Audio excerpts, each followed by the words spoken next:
ಪ್ರಜಾ ವಿಮೋಚನಾ ಚಳುವಳಿ ಕರ್ನಾಟಕ ಜನಾಂದೋಲನ ಸಂಘಟನೆ ಹಾಗೂ ವಿವಿಧ ಸಂಘ ಸಂಸ್ಥೆಗಳ ಸಹಭಾಗಿತ್ವದಲ್ಲಿ ಕೋಗಿಲು ನಿರಾಶ್ರಿತರಿಗೆ ಮನ ನೀಡಬೇಕೆಂದು ಆಗ್ರಹಿಸಿ ಬೃಹತ್ ಪ್ರತಿಭಟನೆ.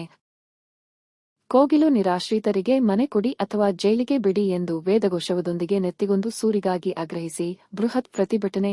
ಈ ಪ್ರತಿಭಟನೆಯಲ್ಲಿ ರಾಜ್ಯಾಧ್ಯಕ್ಷ ಪಿವಿಸಿ ಸ್ವಾಭಿಮಾನ ಮುನಿ ಆಂಜಿನಪ್ಪರವರು ಹಾಗೂ ಕರ್ನಾಟಕ ಸಾಮರಸ್ಯ ಸಮಿತಿ ರಾಜ್ಯಾಧ್ಯಕ್ಷ ಕನ್ನಳ್ಳಿ ಕೃಷ್ಣಪ್ಪ, ಕರ್ನಾಟಕ ಜನಾಂದೋಲನ ಸಂಘಟನೆ ಕೆ ಮರಿಯಪ್ಪ ರಾಜ್ಯಾಧ್ಯಕ್ಷರು ಹಾಗೂ ಕರ್ನಾಟಕ ರಾಜ್ಯ ರೈತ ಸಂಘ ಮಾಜಿ ಮಂತ್ರಿಗಳು ಶ್ರೀಮತಿ ಬಿಟಿ ರೇಲ್ತಾ ನಾಯ್ಕ್ ಮತ್ತು ವಿವಿಧ ಸಂಘ ಸಂಸ್ಥೆಗಳು ಈ ಹೋರಾಟದಲ್ಲಿ ಭಾಗವಹಿಸಿದ್ದರು.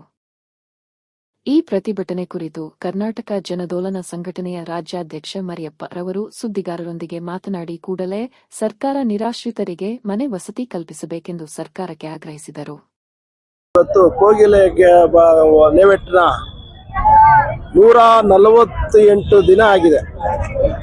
ಇವತ್ತವರೆಗೂ ಅವತ್ತು ಚಳಿಗಾಲ, ಇವತ್ತು ಬೇಸಿಗೆಗಾಲ, ಇವತ್ತೊಂದು ದಿವಸ ಇನ್ನೇನು ಮಳೆಗಾಲ ಸ್ಟಾರ್ಟ್ ಆಗ್ತಾ ಇದೆ. ಇವತ್ತು ಜನ ಬೀದಿ ಪಾಲಾಗಿದ್ದಾರೆ.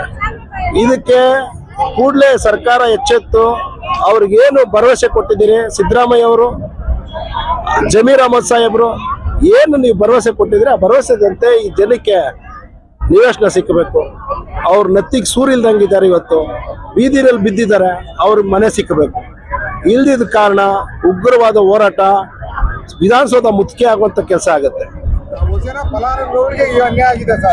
ಸುಮಾರು 185 ಇವರು ನಮ್ಮ ಜಮೀರ್ ಅಹಮದ್ ಅವರು ಹೇಳಿದ್ದು 185 ಮನೆ ನಾನು ಇಮಿಡಿಯೇಟ್ ಆಗಿ ಕೊಡಿಸ್ತೀನಿ ಅಂದ್ರು. ಅದೇ ಅವರ ಮಸೀದಿನಲ್ಲಿ ಮೀಟಿಂಗ್ ಅಲ್ಲಿ. ಆಮೇಲೆ ಇವತ್ತೊಂದು ದಿವಸ ಅದನ್ನ ಯಾರೋ ಬಾಂಗ್ಲಾದೇಶದವರು ಬಂದ್ಬಿಟ್ಟಿದ್ದಾರೆ ಅಂತ ಸುಳ್ಳು ಸುದ್ದಿ ಹೇಳಿ ಇವತ್ತು ಈ ಜನನ ಬೀದಿ ಪಾಲ್ ಮಾಡಿದ್ದಾರೆ.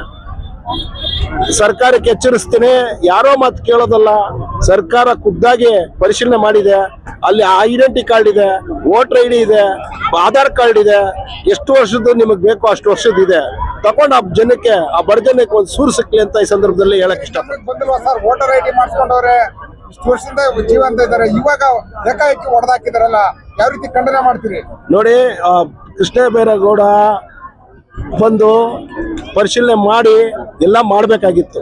ಅವ್ರಿಗೆ ಹೆಂಗ್ ವೋಟ್ ಲಿಸ್ಟ್ ಸಿಕ್ತು, ಅವ್ರು ಹೆಂಗ್ ಆಧಾರ್ ಕಾರ್ಡ್ ಸಿಕ್ತಲ್ಲಿ ಫಸ್ಟ್ ಪರಿಶೀಲನೆ ಮಾಡಿ ಅವ್ರಿಗೆಲ್ಲ ಲೆಟರ್ ಕೊಟ್ಟು ಈ ರೀತಿ ನಿಮ್ದೆಲ್ಲ ನಾವು ಡೊಮಿನೇಷನ್ ಮಾಡ್ತೀವಿ, ನೀವು ಬೇರೆ ಕಡೆ ವಸತಿ ಮಾಡ್ಕೊಡ್ತೀವಿ ಅಂತ ಜನಕ್ಕೆ ಎಚ್ಚರಿಕೆ ತಿಳಿಸಿ ಯಾವ ರೀತಿ ಮಾಡ್ಬೇಕಾಗಿತ್ತು ಆ ರೀತಿ ಸರ್ಕಾರ ಮಾಡ್ಬೇಕಾಗಿತ್ತು.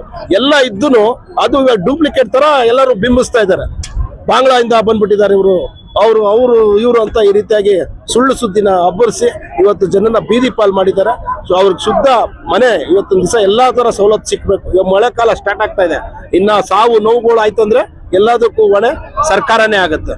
ಅದಾಗಬಾರ್ದು ಅಂದ್ರೆ ಇಮಿಡಿಯೇಟ್ ಆಗಿ ಅವ್ರಿಗೆ ಏನ್ ಭರವಸೆ ಕೊಟ್ಟಿದ್ದೀರಿ, ರಾಜೀವ್ ಗಾಂಧಿ ಆಶ್ರಯ ಮನೆಗಳಲ್ಲಿ ನಾವು ಕೊಡಿಸ್ತೀವಿ ಅಂತ, ಆ ಮನೆ ಎಲ್ಲೆಲ್ಲಿ ಖಾಲಿ ಇದೆಯೋ ಆ ಜನಕ್ಕೆ ಆ ಮನೆ ಸಿಕ್ಕಿ ಆ ಸೂರು ಸಿಕ್ಲಿ ಅಂತ ಈ ಸಂದರ್ಭದಲ್ಲಿ ಹೇಳಕ್ ಇವತ್ತು ಸಾಮೂಹಿಕವಾಗಿ ಎಲ್ಲಾ ಸಂಘಟನೆಗಳು, ನಮ್ಮ CPM ಗೌರಮ್ಮ ಅವರು, ಎಲ್ಲಾ ಸಂಘಟನೆಯವರು, ನಮ್ಮ KGS ಮರಿಯಪ್ಪನವರು, ನಾವು ಸಹ ಕರ್ನಾಟಕ ಸಾಮರಸ್ಯ ಸಮಿತಿ ರಾಜ್ಯಾಧ್ಯಕ್ಷ ಕನ್ನಳ್ಳಿ ಕೃಷ್ಣಪ್ಪ ಅವರು, ನಾನು ಸಹ ಎಲ್ಲ ಕಡೆ ಆಮೇಲೆ ಸ್ಲಮ್ ಗಣೇಶ್ ಅವರು, ಆಮೇಲೆ ಇನ್ನ ಎಲ್ಲಾ ಮುಖಂಡರು ಇದಕ್ಕೆ ಬೆಂಬಲ ಕೊಟ್ಟಿದ್ದಾರೆ. ಸರ್, ಇವಾಗ ಯಾರು ಕಡೆದಾಗಿ ಯಾರು ಸಚಿವರು ಬಂದು ಮನವಿ ಕೊಡ್ಬೇಕು ಅಂತೀರಾ, ಇಲ್ಲ ಪೊಲೀಸ್ ಇಲಾಖೆಗೆ ಮನವಿ ಕೊಡೋ ಈ ಸಮಾಪ್ತಿ ಮಾಡ್ತೀರಾ? ಅಲ್ಲಲ್ಲ, ಇದು ಪೊಲೀಸ್ ಇಲಾಖೆಗೆ ಮನವಿ ಕೊಡುವಂತ ಹೋರಾಟ ಅಲ್ಲ. ಇದು ಯಾರು ಬರ್ತಾರೋ ಶಾಸಕರು ಅವ್ರಿಗೆ ನಾವು ಕೊಡ್ಬೇಕಾಗ್ತದೆ. ಅವ್ರು ಕೊಟ್ರೇನೆ ಇದು ಬಗೆಹರಿಯೋದು. ಪೊಲೀಸ್ ಇಲಾಖೆ ಕೊಟ್ರೆ ಪಾಪ ಅವ್ರೇನ್ ಮಾಡ್ತಾರೆ, ಅವ್ರು ತಗೊಂತಾರೆ, ಅಲ್ಲಿ ಏನ್ ಅಧಿಕಾರಿಗಳು ಕಳಿಸ್ಬೇಕು ಕಳಿಸ್ತಾರೆ. ಕಡೆದಾಗಿ ಯಾರು ಬಂದು ಮನವಿ ಸ್ವೀಕಾರ ಮಾಡ್ಬೇಕು, ಸಚಿವರು ಬಂದು ಮನವಿ ಸ್ವೀಕಾರ ಮಾಡ್ಬೇಕು ಅಂತ ಸಚಿವರೇ ಬರ್ಬೇಕು ಅಂತಾನೆ ನಾವು ಅಟವಾಗಿ ಇಲ್ಲಿ ಕೂತಿದ್ದೀವಿ. ರಾತ್ರಿ ಆಗ್ಲಿ ನಾವ್ ಇಲ್ಲೇ ಕೂತಿರ್ತೀವಿ. ಅವ್ರು ಕೊಡಲ್ಲ ಅಂದ್ರೆ ಈ ಜನ ಬಿಡಲ್ಲ, ಅವ್ರು ಕೊಡಲ್ಲ ಅಂದ್ರೆ ನಾವು ಬಿಡಲ್ಲ. ಮನೆ ಸಿಕ್ಕೋವರೆಗೂ ಇಲ್ಲೇ ಹೋರಾಟ. ಕನ್ನಳ್ಳಿ ಕೃಷ್ಣಪ್ಪ, KSS ಕರ್ನಾಟಕ ಸಾಮರಸ್ಯ ಸಮಿತಿ ರಾಜ್ಯಾಧ್ಯಕ್ಷ.